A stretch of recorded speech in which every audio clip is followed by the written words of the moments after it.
Hey everybody, we are back with another full-length devotional video. My name is Jennifer Elrod, youth pastor at the Honey of Path Pentecostal Holiness Church, and this is Marissa, and I'm a freshman at Emmanuel College. Today we have a devotion entitled Running a Lifelong Marathon. Now, I don't like to run. How about you? No. No. Most marathons only last for 26.2 miles. Only 26 Yeah, miles. I don't exactly know who.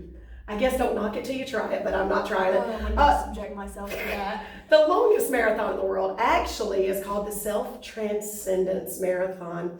And it takes place in Queens, New York every year, and it runs for 3,100 miles. Oh, no. No, absolutely not. Look, we wouldn't even make it past mile one, I don't think, of this one. I don't know. But in 2015, one runner set the record for it, 40 days of running this marathon. No wonder it's called self-transcendence. I mean, my body would have to be and having an out-of-body experience to run 3,100 miles. But today we're talking about this spiritual marathon that we call life, how it's not just a sprint. It has a start and it has a finish. But tell us a little bit more about this marathon. Well, first off, a marathon, of course, it's a 26.2 mile race, or it can technically be termed as any long distance race or competition. Well, see, when you run a race, of course, obviously there's a start, but there's a finish. But what about the time in between the start and the finish? I mean, because really, it's kind of like that saying, the only things that are on your headstone when you're dead is the day you were born and the day you die. What matters is what happens in between. The dash in the middle. The dash in the middle. But a marathon is not a dash. It's anything but that. It takes patience, endurance. It takes all kind of preparation, but we also know it also causes some pain along the way too. Yes. There's victories along the way with these sudden bursts of energy when you're starting to feel great, but then there's also times where we are just kind of stagnated or at a slow crawl to that next stop or next station. And so this spiritual marathon that we run, it could be painful. It's a process. It's this intense desire that we have to get from start to finish, but we don't always set that same pace as we run. And so one of the things that we have to do is we have to make sure that we're prepared to run this race called life. Now, I have run twice in my life. Now, I used to run a lot more, but not in terms of like marathons and races. And one of them I ran on my 30th birthday. It was just on my bucket list. And I registered the week before, didn't prepare at all, didn't even visit the gym, nothing. Probably wore brand new tennis shoes, not even broken in. I remember wearing knee-high socks that said it's my birthday all the way up. I was prepared that way. But I had not run anything since I played college basketball, anything of substantial distance. And I took off on this 5K, and it's a wonder I am still here today. I just remember I started well and I finished well, but I can't tell you all the asthma attacks in between. Yes, bending over on the side of the road. And then we recently ran well, it's called the Tiger Trot, but our little friend Briella calls it the Tater Tot. Yes, and no one threw tater tots during this race. Sadly. Now, we had some color thrown on us for a 1 mile fun run, a color run, but there were no tater tots. But I also was not prepared for this race. Not really. No, I could have done a lot better than just sign up and go out there and run, even though it was 1 mile, because even though I didn't hurt as much during it, believe me, it was a painful time for several days afterward. But there are ways that we prepare for this marathon just like we would. We need to build up this endurance, this spiritual endurance, just like a runner would build up this physical endurance. They also have to build up some emotional endurance too. See, in Hebrews 12:1, we're not instructed to run, start off in a mad dash and then crawl across the finish line, barely alive. I think that's what we just did last week. Okay, go ahead. But we're also not supposed to, run about 85% of the race, slow and sluggish like a sloth, and then just burst right across the finish line in one moment of glory. We're supposed to run the race with patience, a good, steady, maintainable pace. And it requires a lot of attention. We have to make sure that our eyes are on that finish line. But then we also don't miss anything in between. People we should be stopping to help, people that we should be delivering the gospel to, people that we should be stopping and helping pick up along their races too.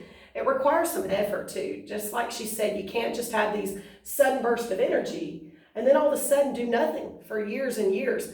So we have to have some perseverance. We have to have some determination. And the thing about it is, our courses are all slightly different. Usually when people run a marathon, everybody's running side by side.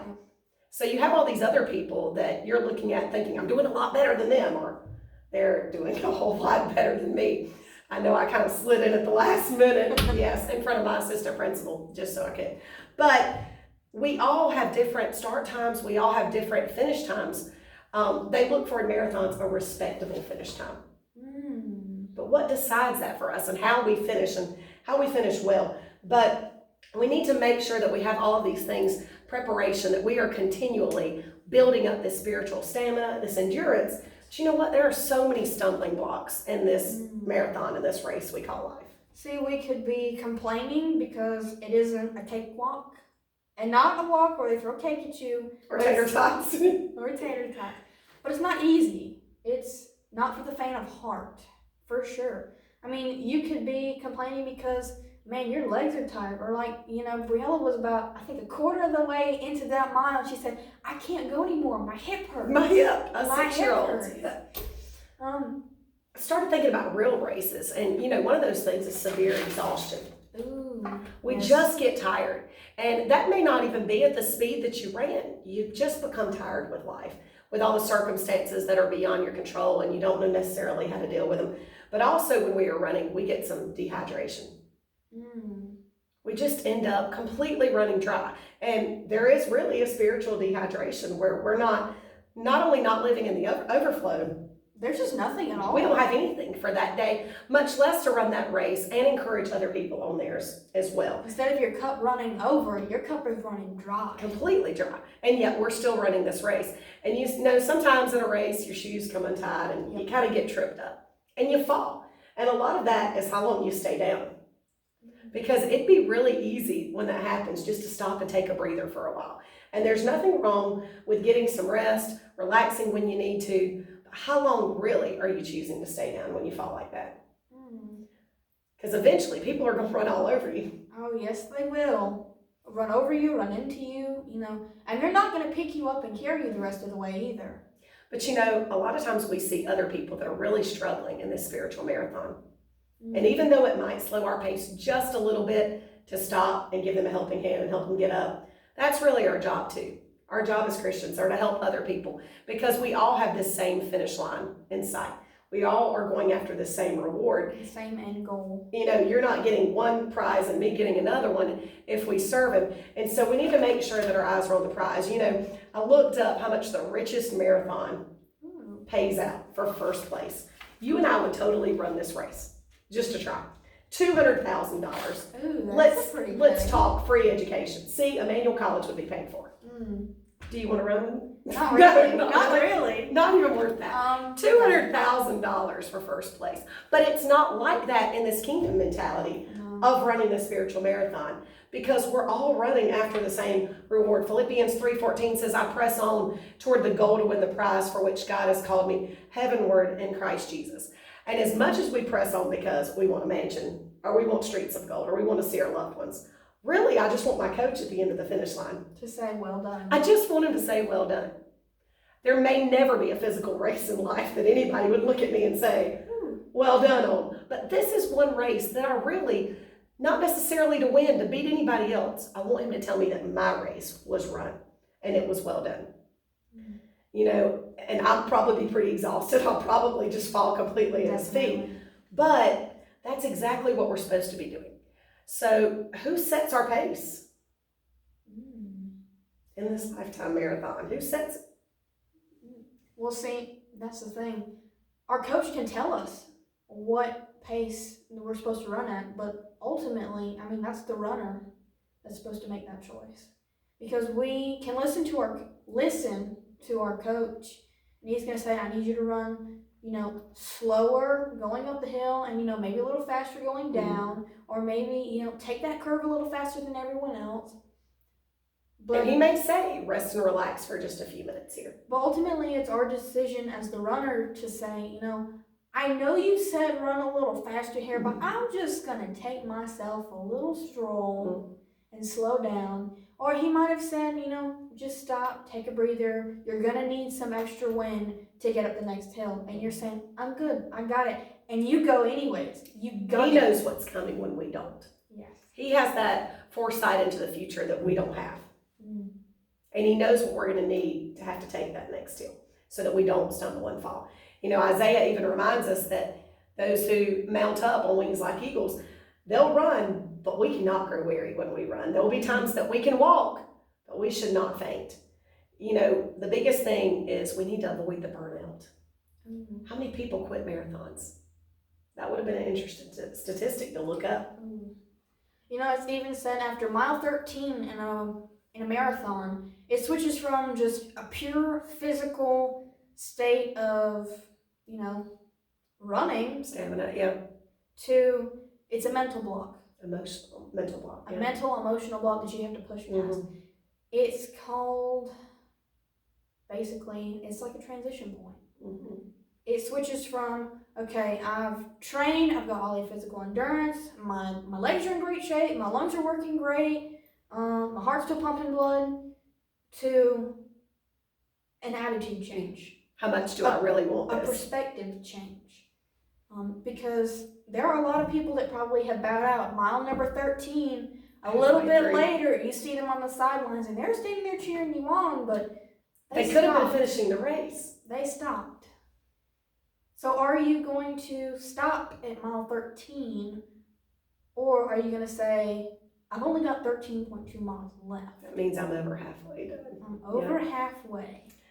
We've read this verse before. We talked about hitting a wall, but Galatians 5:7 says, you were running well, so who hindered you? It's like we hear God say that to us sometimes.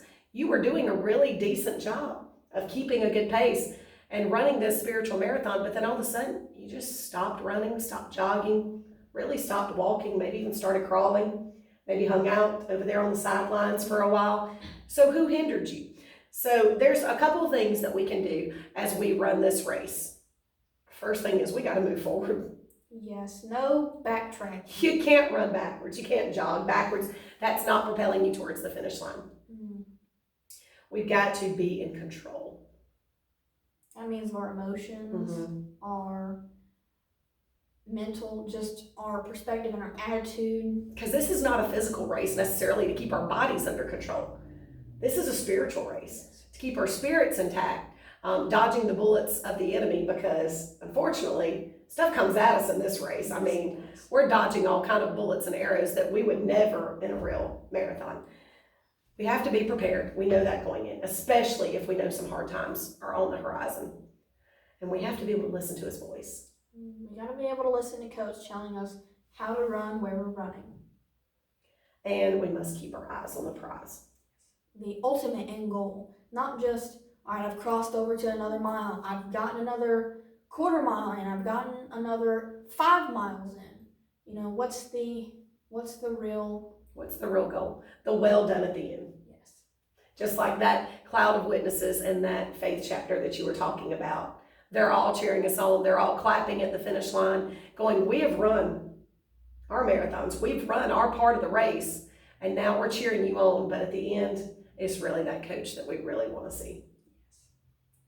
All right, until next time, we're going to close this one in a word of prayer. Would you go ahead and close? Dear Lord, we thank you for this day, and we just thank you for all the people that are watching this. And we pray, Lord, that if there are any weary runners out there, Lord, that you would give them strength to keep on running, that you would give them a fresh perspective and a new mindset, that they may be at mile 13, but they are still capable of finishing out the race. In Jesus' name, amen. See you guys next time.